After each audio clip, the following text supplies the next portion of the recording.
আসসালামু আলাইকুম। আমি আজ একটা ইলিশের রেসিপি তৈরি করে দেখাবো। ইলিশ মাছের কিন্তু অনেক রকমের রেসিপি হয়। আর এই রেসিপিটা একটু ভুনা হবে, তবে একটু ঝোলও থাকবে। রেসিপিটা সহজভাবে তৈরি করে দেখাবো আমি। এখানে আমি ৬ টুকরো ইলিশের মাছ নিয়েছি। এখানে দিয়ে দিচ্ছি ১ চা চামচের মতো লেবুর রস। মাছটা যদি অনেকদিন ফ্রিজে থাকে তাহলে একটু লেবুর রস দিলে ভালো হয়। ১ চা চামচ হলুদ দিলাম আর হাফ চা চামচ লবণ। একটু মাখিয়ে নিচ্ছি মাছের গায়ে। আর ১ চা চামচের মতো সরিষার তেল দিয়ে ভালো করে মাখিয়ে মাছটাকে একটু সাইডে সরিয়ে রাখবো। এখানে আমি সরষে বেটে নেব। সরষে ২ টেবিল চামচ ভালো করে ভিজিয়ে ধুয়ে এখানে নিয়ে নিয়েছি।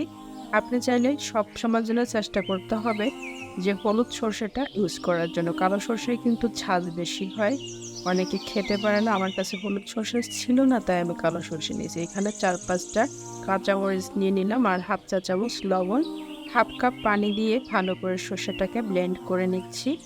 ব্লেন্ড করে নিয়ে এখন সরষেটাকে ছেঁকে নিচ্ছি। ছেঁকে শুধু পানিটা ব্যবহার করতে হবে। এই যে ছাবাটা, এটা কিন্তু ভুলেও ইউজ করা যাবে না, তাহলে কিন্তু আর খেতে পারবেন না। এখানে হাফ কাপ তেল নিয়ে নিচ্ছি, রান্নার তেল। আপনি চাইলে সরিষার তেল নিতে পারেন। ১ চিমটি কালি জিরা দিয়ে দিলাম। ৪-৫টা কাঁচামরিচ ফালি দিয়ে দিচ্ছি। আর হাফ চা চামচ হলুদ দিলাম, হাফ চা চামচ লবণ। এখন একটু ভালো করে নেড়ে চেড়ে ফুটিয়ে নিচ্ছি। ফুটিয়ে নেওয়ার পরে হাফ কাপ পেঁয়াজ বাটা দিলাম আর হাফ চা চামচ রসুন বাটা, হাফ চা চামচ হলুদের গুঁড়ো, ১ চা চামচ ধনিয়ার গুঁড়া, হাফ চা চামচ জিরার গুঁড়া। ভালো করে এখন এটাকে কষিয়ে নিয়ে আমি সামান্য একটু পানি দিয়ে দিলাম ১ টেবিল চামচের মতো, যাতে মশলাটা না পড়ে যায়।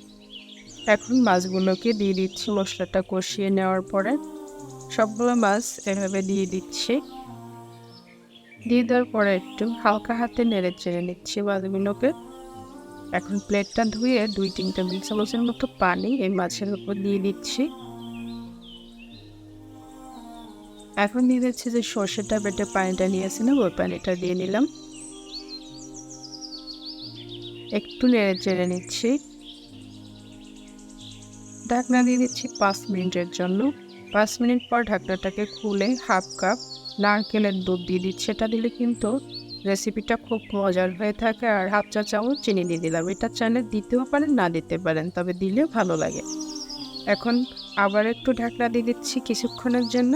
৫ মিনিট পর ঢাকনাটাকে খুলে আমি হাঁড়িটাকে একটু দুলিয়ে দিচ্ছি। আমার রেসিপিটা কিন্তু তৈরি। এখন আমি গরম গরম ভাতের সাথে সার্ভ করে নেব। তৈরি হয়ে গেলে আমার রেসিপি। যদি ভালো লাগে থাকে তাহলে একটা লাইক দিয়ে দিবেন। আল্লাহ হাফেজ।